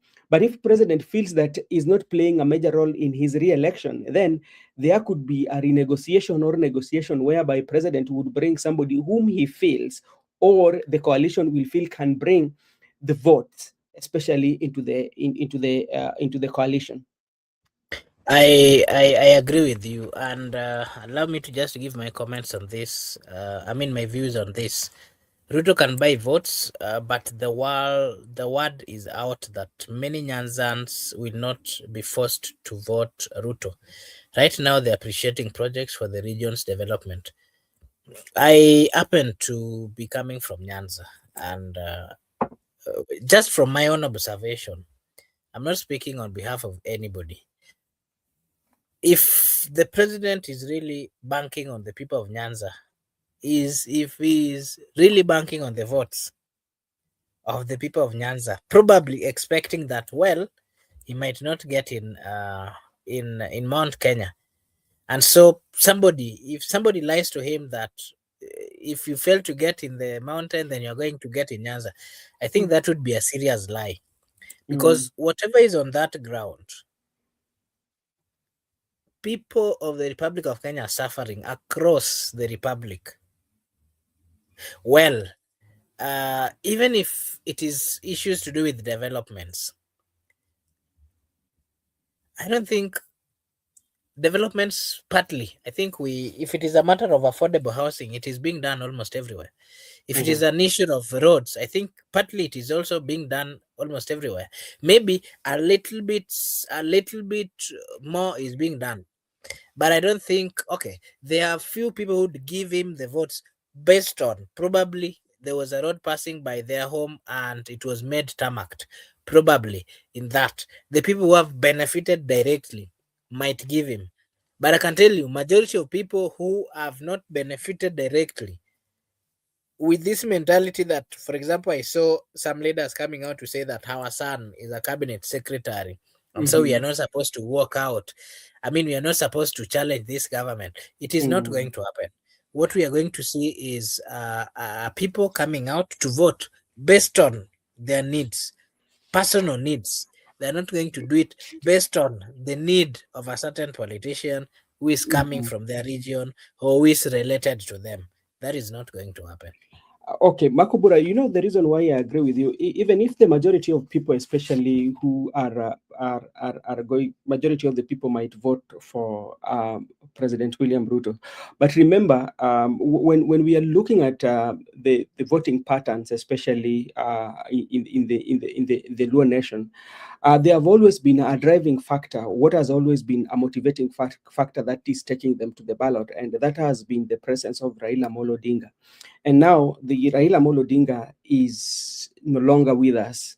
So how is that one going to play, especially going forward, especially to make people come out to vote? That is one. Secondly, there's also another pillar that has been introduced, especially in the politics of today, which today it has been answered, especially in Mount Kenya, where money is not everything. We've seen, especially the kind of development and the kind of empowerment that is happening in Nyanza, where a number of leaders have been giving out donations that sometimes scares them. You know, ever since the politics of the day of Nyanza, especially leaders from Nyanza, before the death of Raila, nobody would raise $1 million, especially in the fund drive.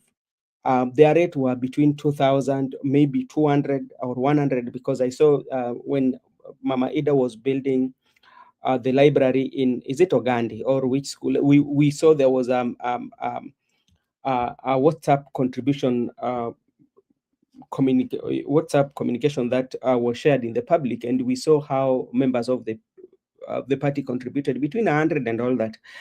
But today, we are seeing something quite much different. We are seeing people like Junet Mohammed, who is a representative in Migori Suna East, can give millions. We've seen Oburu Odinga giving up to around 2 million, you know. We've seen Gladys Wanga around 1 million. We've seen quite a number of those leaders giving very huge, handsomely, which is not as we used to see them during the era of Raila. So that one also, by that, can also try to motivate people to go to vote. And another cadre that we might be speaking about are the intellectuals, especially those who are working in the middle class. Especially when you look at the middle class, you look at their pay slip, on what is happening in their pay slip. You know, they might vote differently, because what might happen is that if the opposition have a very good strategy for information on how they rail their information, talk about their pay slip, that when you give us an opportunity, what we are going to do, we are going to make sure that we relieve the burden on the pay slip. We are going to take out the house levy. We are going to modernize the health sector, especially what you are being deducted. You know, there's so many things that they can talk about. And that message, if it is well presented, they can get, especially those who are coming from the Luo community, who are in the working class, especially who are feeling the pain, because the people who, especially who are talking about the development and them being in the government, are the few politicians. Because like ever since let's say that ever since the Luo joined the government, what actually has changed in their lives? Because like when you're talking about economy usually is a universal. You know, if the economy is working, or if the cost of living are high, you know, you cannot say that the cost of living on your side is low, or you are living within your means just because you're supporting government. No, it doesn't happen that way. Whether you are in 2 term, whether you are in 1 term, whether you are in Luo Nyanza, whether you are in central Kenya, if the economy is not working, if the cost of living is high, it's high in every region, because you are in the same country. You see, if you have problem in the hospital, if the money is not being disbursed to the county at the same time, you know, so those are some of the things that if the united opposition especially are talking about, and talking to the people of Nyanza, so there's quite a good number of people who might not vote, especially just because we are in government, but they will be looking at the real issues. I agree with you, and that is why if you've ever seen this, is it the SEK bishop or is it the Oginde, SEK? Onyenjo, or is it Onyenjo or Onyenjo? Yes, I think he's Onyenjo. been very categorical, and Yeah. he puts it as it is. Mm. He says very well that do not lie to the people that just because somebody from Nyanza is in government, then now that person, because he's being paid, he now wants to come and bribe you so that you shout louder than, for example, the people who are fully or the people who are partly, you know. The other day was saying that because they've been given some two slots of cabinet secretaries, they are shouting even more than the people of Sugoi, whose son is the president of the Republic of Kenya. Uh, And partly there's some truth in it. There no, is. Makobura, it is that like we are very economical with the truth. It is not the first time that we would say that the Luo Nyanza is in government. Actually, when you look at all the government that Kenya has had, the Luo community has been. Look at the days of or Mamo Kaliech. Look at the days of Oloa Ringo. Look at the days of who the PS, the powerful PS, Yugi Ogango. Look at the Ohuko. Look at Ohuko Roberts. Look at Tom Boyas. We've the Luo community has been, their sons have been in the government, every government they've been, and they've held a powerful position. Just is it that like we decided to become very mean with the facts? We do not want to um, talk about the facts. But like, even if your sons are in the government, that one does not mean that now you can feel good. If that one could have been so, there are quite a number of things that we are witnessing, even in those areas that actually does not portray that you are in government. Because look at what has happened. People are in government, but look at how the political intolerance, especially when it comes to violence, how would you convince me that these are the areas that when you look at PS Raymond Omolo has been doing the empowerment, especially in that area? Look at the majority of fundraising that has been done in those areas, but still you find that the rise of Gunism is taking place. So you ask yourself, how then do you say that you're in government? What so some of them are political, because like, look at even Mbadi, especially like CS, is talking about now some of the things that they've been missing. And I think if they were focused enough, Makobura, they could have put in places a system that is going to assist the area for the long term. You know, what are the systems that you are putting in the area for the long term? It's 10 years, even if President William Ruto does not get a second term, but you've put in a system whereby it's going to assist your people. We have, like, when you look at the area that the Nyanza has, talking about the counties, we have the Siaya County, Homa Bay County, we have the Kisumu, and we have the Migori. All these counties, they touch the lake. They all attach the lake, and we have fishing taking place in those areas. How can we use, especially because now you have your person in the Ministry of Finance? What can we do, especially to make sure that we have a processing plant, especially in this area, or we make it a headquarter? We should even have one in Homa Bay. We have one in Migori. We just choose one place whereby now, after the fishing has been done, where we are going to process this fish, it's going to be in Kisumu, and that one is going to create that of everlasting um, uh, uh, uh, income, especially for the fishers. That is what they are not doing. When you come to Kabondo, especially in Homa Bay County, they produce the best pineapples. What are we doing with the pineapple? Come to Kabondo, the same. Is it Olare? Somewhere in Olare, that is pineapple. Come to Kabondo, they produce majority of the sweet potato. What are we doing with the sweet potato? What investors, what markets are we looking for our people? Because like you have positions. So make use of those positions and create long-lasting system that are going to empower your people, not to do empowerment whereby you are given 10 million, few people are given 10 million, and that is the end of it. That is for a few people, because you cannot, especially, give 10 million to all women who are from Siaya County. Is a selected group of women that you're going to give. Maybe you can give around 10 women groups in Siaya, then you go give 10 in Homa Bay. Then that is one. And then another thing is also, when you see like they're concentrating so much on women, on empowerment, and you're leaving young people behind. What are you doing for them? Because the young people, especially the men, are the owners of the society, and you're leaving them behind. You don't want to empower them. I've never seen 10 million given to a group of young people. So I think the experts, with their expertise, they're kind of like, to me, I'm seeing Makobura, they are let down. Especially, they should come up with long-lasting solution, rather than all these handouts that they are giving, to them. Remember what Atandi said, that when he went to Nandi, especially doing the fundraising, when he came out from his chopper and went directly to where he was doing the fundraising, when he left to go to his chopper, there was no young person who was following him. And that one, as a leader, what do you say about your community?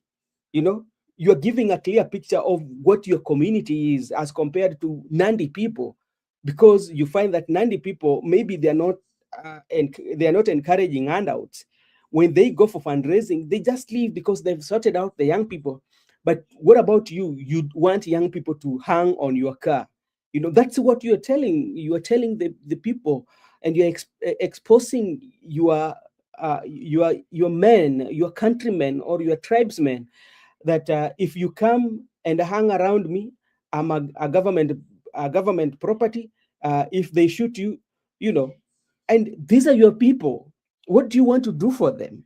So that's why I'm telling you, there's as the experts are experting on their various departments, they should think of long-lasting solution for that community.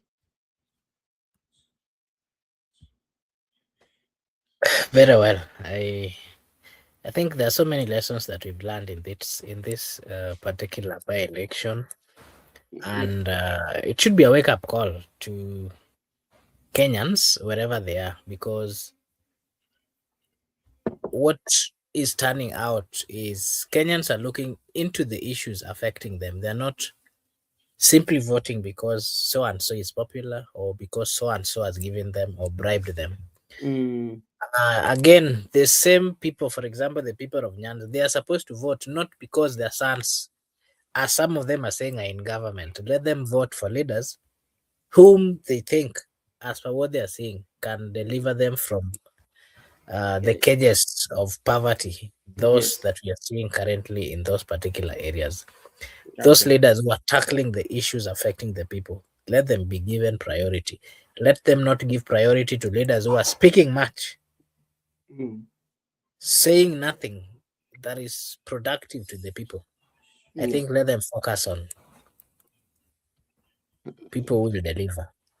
Okay, Makobura, I think it is that time that we are winding up. Maybe tomorrow we will come here and also discuss about the outcome. We will continue with the recap of what is happening in Olkalau. But I think, to me, what I would say, Makobura, is that Olkalau people has really sent a message, and they've set the record straight, that money cannot sway them. you know um Despite the all the resources that were invested, they decided to practice their democratic right under very, very violent and chaotic scene. But they've voted, and it has gone in the book of history, especially that the candidate that is being supported by the government has been defeated, despite much resources being invested in that constituency. And congratulations to the DCP candidate for emerging the winner.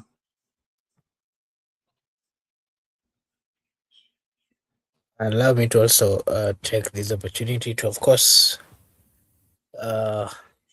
congratulate those who have led.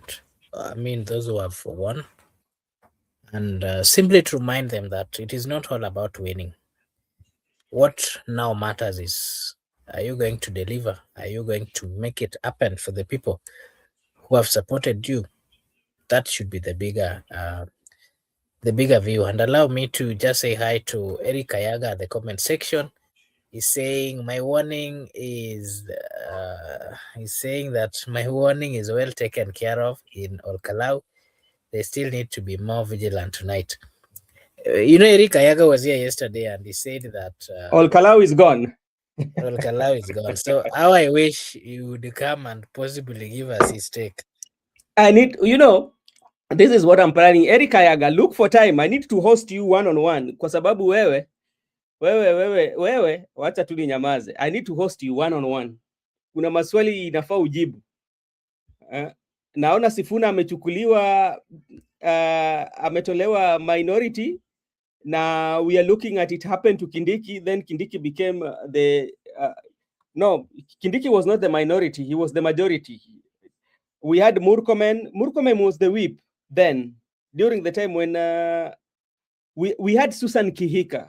What was Susan Kihika by then, before she ran for governor in the Senate?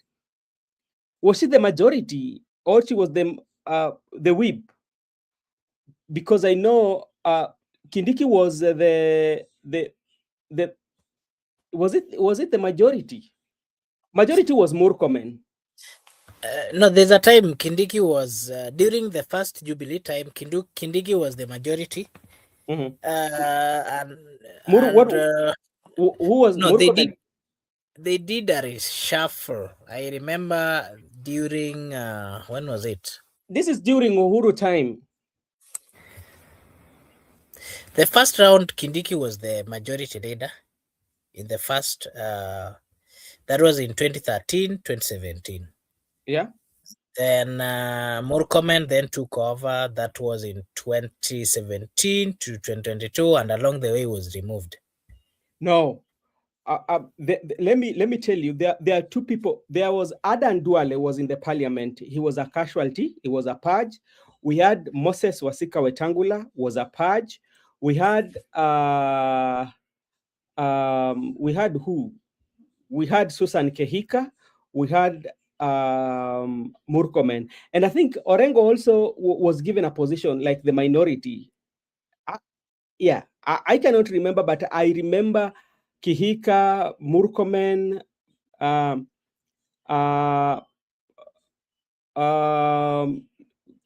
Professor Kindiki. Actually, then it was given to Kangata. Then Kangata wrote a letter.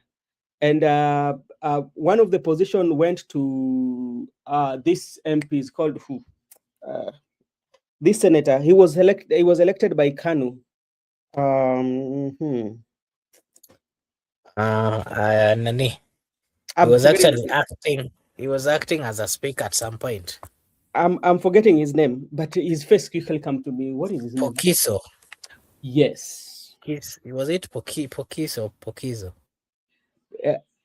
Pogisho. Pogisho.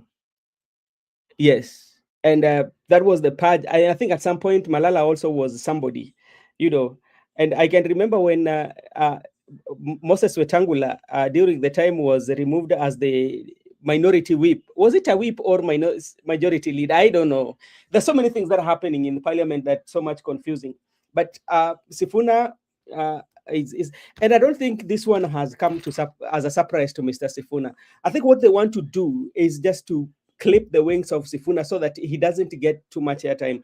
And soon, Sifuna will be removed from the park committee. You will see that soonest, because that's also a place whereby he get too much attention. So he will be removed from that.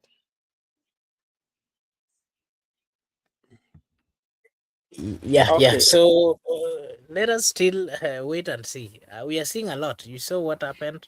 Hey, Sifuna has been shown the way. Yeah, Laban Misiani, what can you say about your party? Hey, I thought you Mount Kenya bana. Mount Kenya ameonyesha baada ya kutumia gas yenyu kutumia mattress zenyu, kutumia bot zenyu, alafu wanapatia kura kama matchbox bwana. Yeah. Ama bado ama amjatii. Today Rigathi Gachagua is going to sleep like a baby.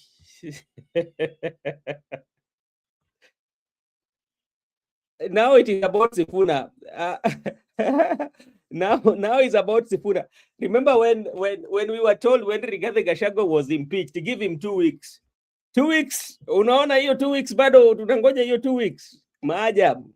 Maybe Sifuna ndio hiyo anatuambia Sifuna nini? Wacha nione what Levan has said.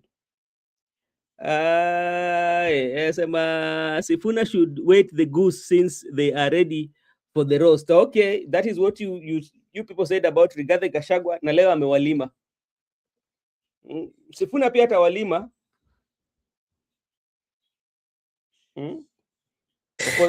There was a conversation that was going on in NTV. I saw somebody by the name James Mulamba saying the former First Lady Margaret Kenyatta was pushing for the Beyond Zero campaign.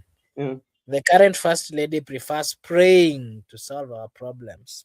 She praised herself that the rains were because of prayers. Those are the kind of the times that we are living. One thing remind me, especially is I'm reminded, especially when President William Ruto, especially when they parted ways with Raila and joined Uhuru Kenyatta. During that election, I think it was is it 2013? Yeah, 2013, and Raila had gained so much popularity, and people were saying Raila is going to win especially the Rift Valley. I can remember, and people keep on quoting the name of Sally Kosgei, Henry Kosgei, like these are the owners of the Rift Valley. Ile maajabu tulipata wakati ambapo watu walivote, like 97% voted for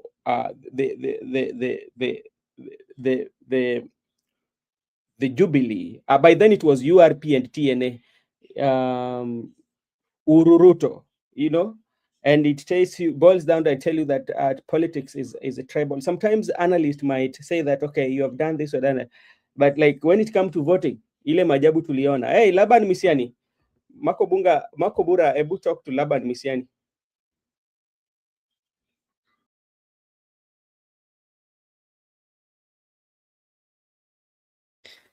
Laban, habari ya jioni.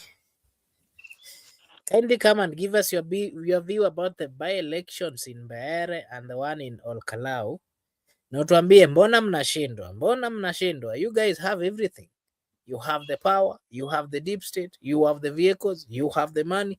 You even took gases, Bwana Simba. What are your views? Asante sana Bwana Mark, lakini unajua mimi sitaki kuhype hiyo by election ya Kalou sana, kwa sababu tumefanya several by elections before. Hii sio haikuwa exceptional, and in any case hata kati ya hizo zote zenye zimefanyika, DCP won one of the by elections in Narok, but hiyo haikuongelewa. And now this one, personally sikuwa hata sikuwahi hata weka my intention kwa hiyo by election ya Kalou, because hiyo nayo ilikuwa na manipulation nyingi sana, so sitaki kuiongelea. Otherwise 1 month to election,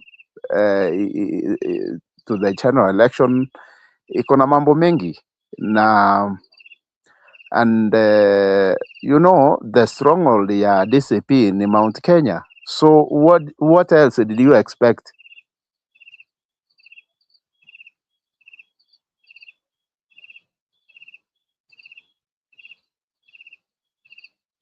Nimemalizia hapo. Bwana Laban, I wonder how sometimes things do go, and especially after you guys overhyped it, made it look like it was, there were no options, made it look like,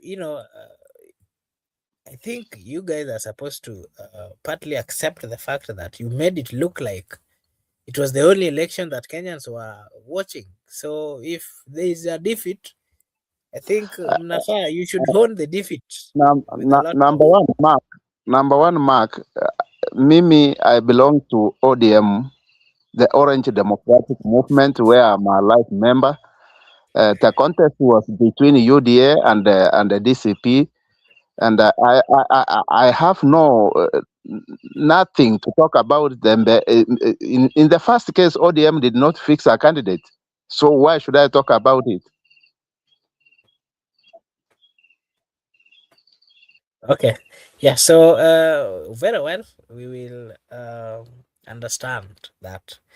Anyway, we saw ODM as today removed Edwin Sifuna as the majority. What is your views on that? And then your final remarks. Hiyo nayo we had been expecting it long time ago, not today.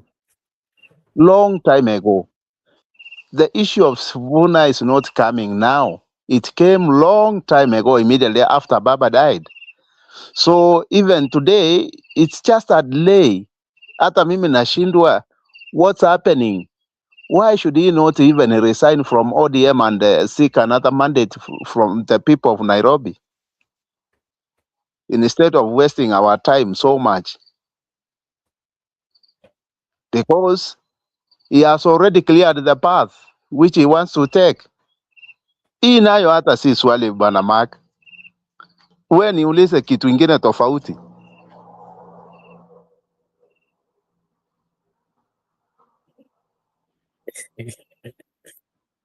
Okay. Mko kwa serikali? Huh? Mko kwa serikali? To stay until 2032.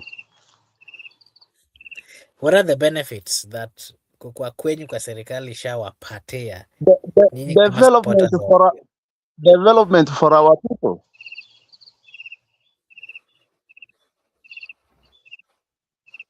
Okay. Give us your last remarks then. 2 term until 2032.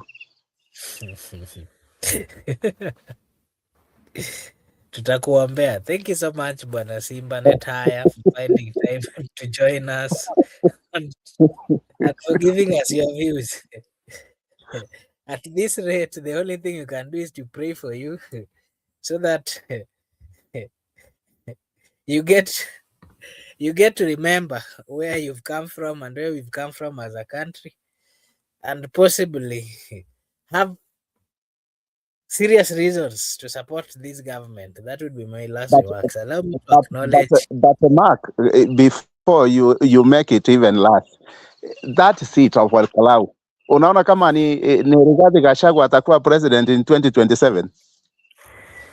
Probably, we are political analysts, Bwana Simba, and we have to be very practical.